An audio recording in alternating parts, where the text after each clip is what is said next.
Michael, I'm going to come to another question.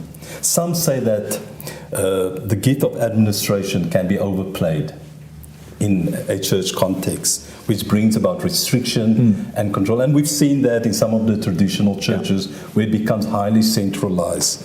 What advice would you give again to the leadership of the local church to find a healthy balance between administrative leadership and the spiritual leadership? How would you advise that be navigated in its local context? Well, it's interesting you should use the word navigate, because the biblical word for administration is actually a pilot, as in the pilot of a ship, like a navigator. Yeah. And what that requires is, if you've ever put that into the nautical context, you have a captain of the ship, and I think the captain of the ship is the senior pastor, or whoever the visionary leader who God has given and entrusted that particular work to.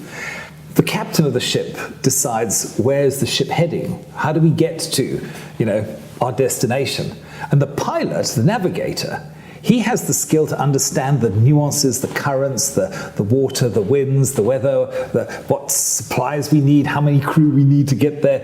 He is the one who is basically going to be putting it together, but he does it under the authority and in very close communicative connection with the captain. So the captain always knows where, and if the captain says, actually, wait a minute, change course, the pilot will then just change course. Wow. So it's an extremely complementary gift, but it does require the trust relationship, I would say, between the captain, the senior pastor, and whoever is heading up the administration. Because very often as an administrator, you'll hear a vision, but you'll actually see that the best way to get there is in that direction, and maybe the captain hasn't immediately seen that, and so you have to sort of talk through it and make sure you keep an understanding.